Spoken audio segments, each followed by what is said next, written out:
Hey guys, Dr. Dex here. Today, we're gonna talk about job site etiquette.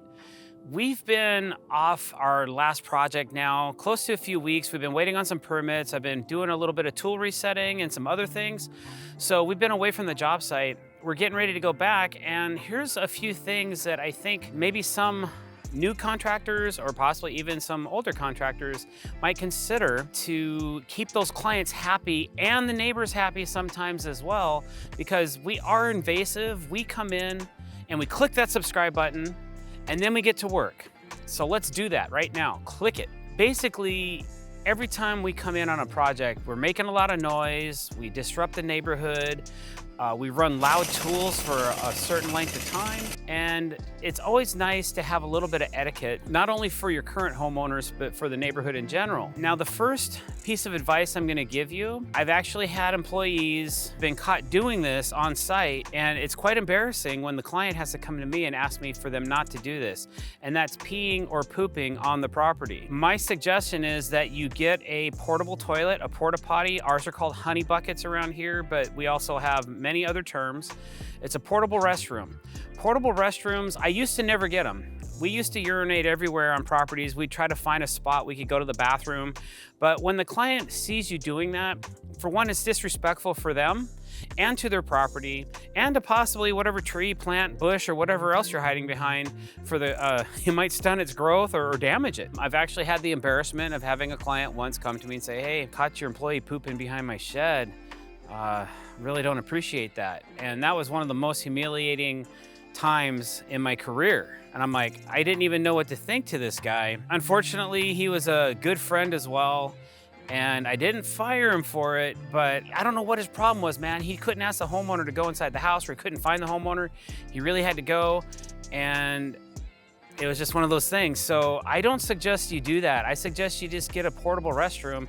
It's worth a couple $100 a month that you never have to leave the job site, run up the street and go to a 7-Eleven or some convenience store begging to use their bathroom, because you don't have to. You have one on site. So since we've started using those a few years ago, I've had one on every job site since, unless it's a couple-day project, and then I arrange with the homeowner, look, we need to come inside your home. We'll take our shoes off or boots off every single time and wipe our feet, but we need to be able to use the restroom. Some clients are cool with that, some clients are not. And I've done it both ways, where I've arranged a restroom inside the house, which is wonderful, but I've also arranged where they've offered the bathroom to us, and I said, no, it's okay, there's 3 of us.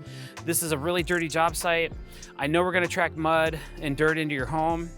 And we went ahead and ordered a porta potty already. And they're like, "Are you sure that's unnecessary?" I go, "No, I really appreciate you. I know you have a downstairs basement bathroom that's like a utility bathroom, but we're just gonna go ahead and use our restroom, our portable restroom." They said, "All right, have it your way." A few days later, well, a couple weeks we'll say went by, and the client, you could tell that they really appreciated the fact that we went the extra mile and got our own restroom facility, because a lot of times when we're building, we're there for more than a week or 2 weeks. The last job, like I said, I was there for 4 months. So yeah, we incurred some porta potty expenses, but we weren't inside the homeowner's house, and he didn't want us in his house. We had to wear masks when we went inside the house because of a compromised immunity system situation. Say that fast 5 times. We respect that.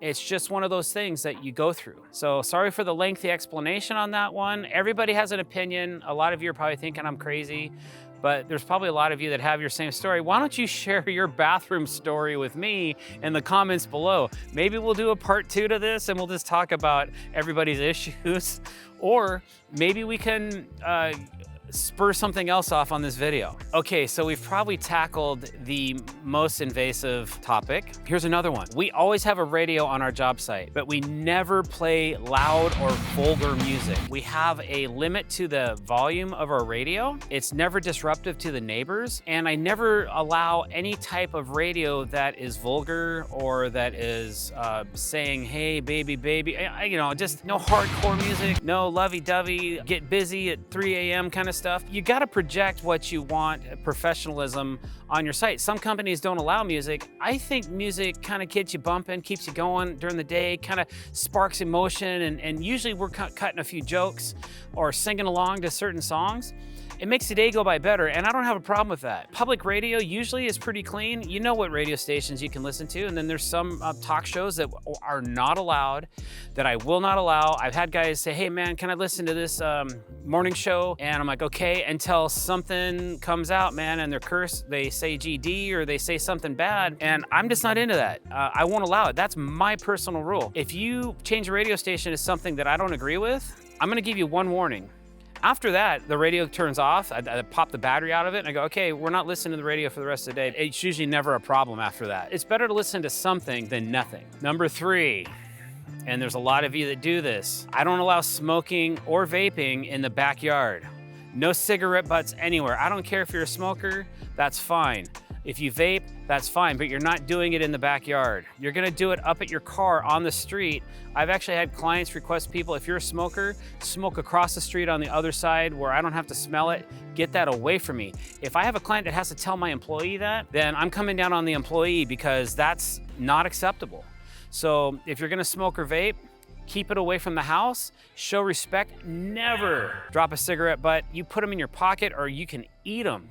For all I care, but you're not putting them on the job site. I better not find any. I don't care if the homeowner's sitting there chain smoking in front of you and dropping his butts.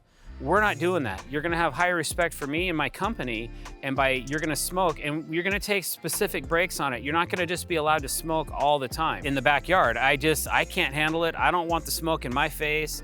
Just keep it away from me, keep it up at the car, take your 2 10-minute breaks and go have your cigarettes or your vapes or whatever, or take your lunch, whatever. I'm totally cool with that. Just, keep it professional. Okay, this next one, we all do it, just nature of the beast. You hit your hammer on your thumb, it hurts, you curse. Cursing in construction is an everyday thing. I do it too. We just try to keep it to a minimum.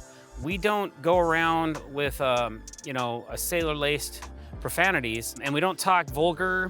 So there's no cursing, no vulgarity on the job site. If you want to crack a joke to somebody, take them to the side, say your thing, laugh, haha. It's okay to laugh and cut up. I don't have a problem with that. Just keep it amongst yourselves and not so the client can hear you through the windows of the house. These are all things that have been brought to my attention in the past. Some of them more recent than others. So, you got to keep your cool.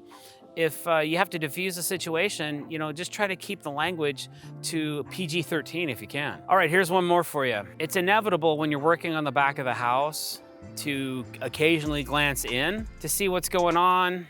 What time is it? You look at the clock. Homeowner might be watching the football game and you're like, oh, what's going on in there? Somebody's cooking something, some cookies. Are those cookies for us or are they for the charity event going on for church? It's none of your business. So don't stare inside the house. That's kind of a rule of mine. It's hard not to sometimes. Some people will draw their blinds so you can't see in the house, and I'm cool with that because it's really none of our business what's going on inside. Some people want to stare and watch. They have young kids, the doors are blocked off, but the kids want to stand and watch us work. I'm cool with that. You can interact, hey, how's it going? But don't make it a habit of looking inside the house and staring inside because it's creepy. And clients don't necessarily like that. All right, guys, thanks for watching. That's some ideas for you as far as job site etiquette. If you like this video, don't forget to hit that subscribe button, hit the bell icon to be notified when we're putting out new content. Don't forget to leave a comment below about your funny stories on the job site and share this video. I really appreciate it. Thanks for watching. Have a great day.